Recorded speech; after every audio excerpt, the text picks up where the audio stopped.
And there's a hidden dashcam on this vehicle. See if you can find it. It's right here.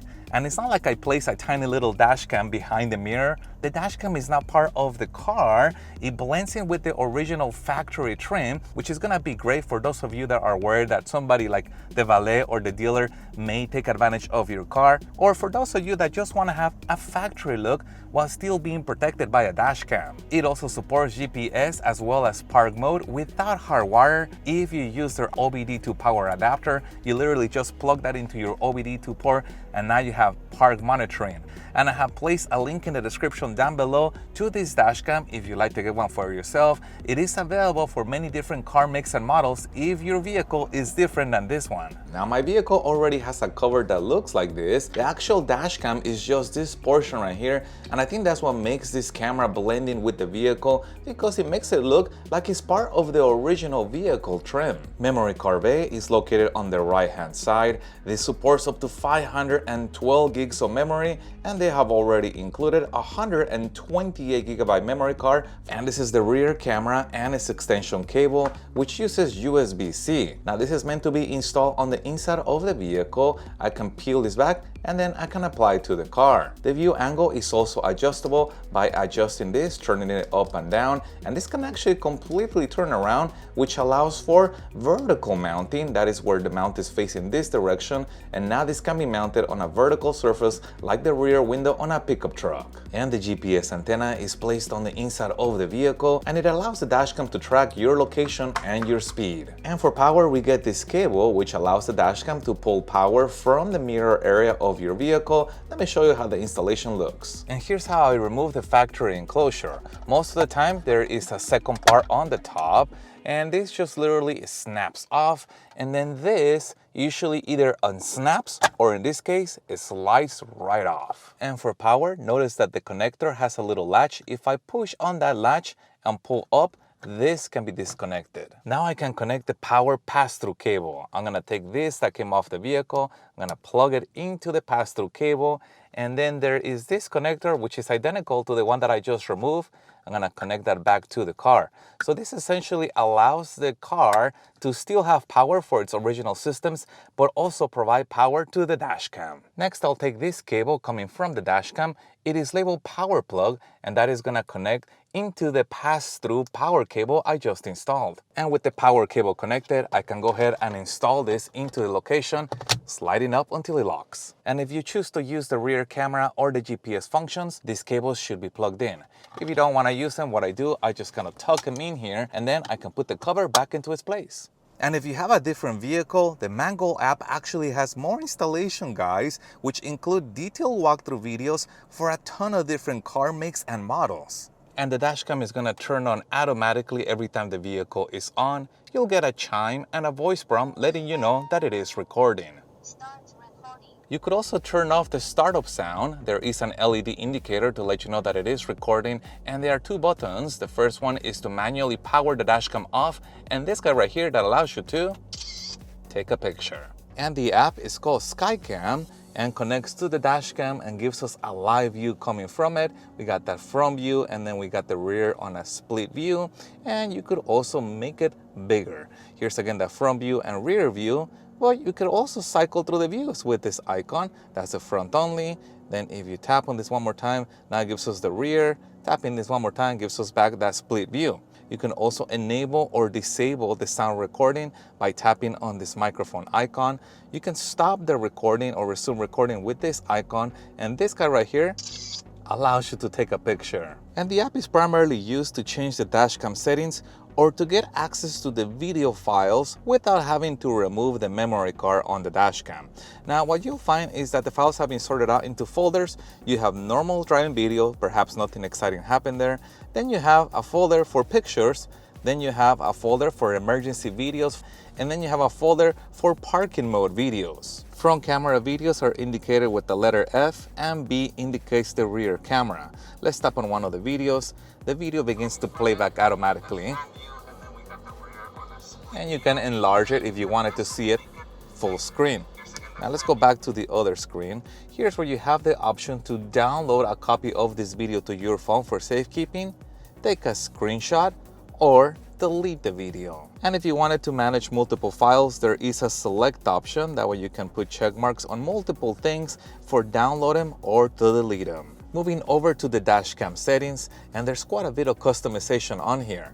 You can turn off sound recording, and you can also lower the speaker volume or turn off the speaker completely if you don't want the dashcam to make any voice prompts or notifications.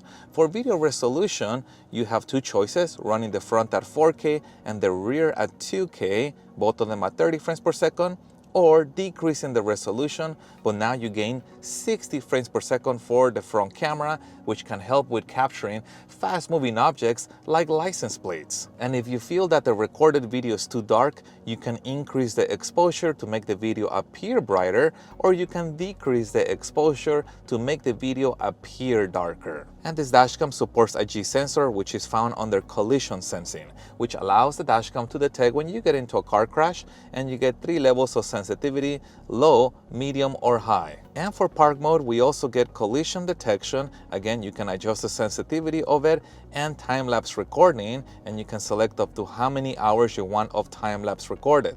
Now, either one of these options is gonna require the optional Hardwire kit, but this dashcam also supports an OBD2 adapter, which I think is faster than messing with the fuse box of the vehicle. The adapter literally plugs into the OBD port of your car and gives you access to park mode without hardwiring. But now let's take a look at some driving video to see how well this dashcam actually performs.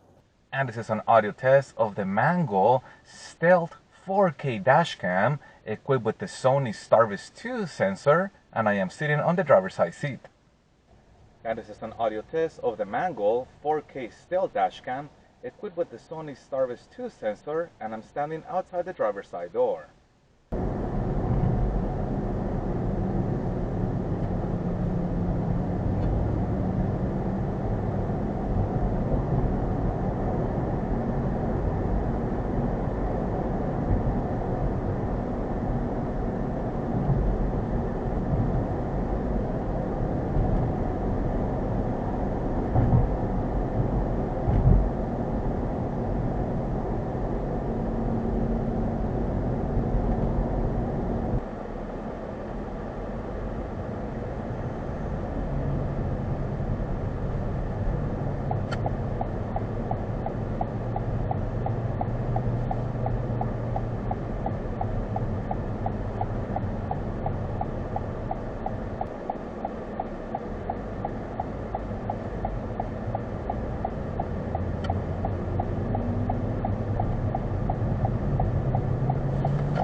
And the dashcam is available as a front camera only, and also as a dual camera setup like what I have on this vehicle, which is the front camera and a rear camera. And I have made another video showing how I run the cable for the rear camera all the way to the back of the car and how I place that camera. If you want to see that video, I'll put a link to it in the description down below. Similarly, for the GPS functionality, where the dashcam can record your vehicle's location and speed, that GPS antenna, I placed it on the inside of the vehicle, and I have another video where I cover how I run and hide the cable for it. And for those of you that want to use park mode but don't want to use the OBD2 power adapter, I got you covered. I also have a Hardwire video for the Mangoal dashcam. I'll put a link to that video in the description down below, along with a link to this dashcam. Again, it is available for many different car makes and models if your vehicle is different than this one. And if you guys have any other questions regarding this, please put that in the comments down below. If you found any part of this video helpful, make sure you hit the like button to support the channel and stay tuned, as I have a lot more dashcam reviews coming up. Thank you guys for watching, and as always, I'll see you on the next one.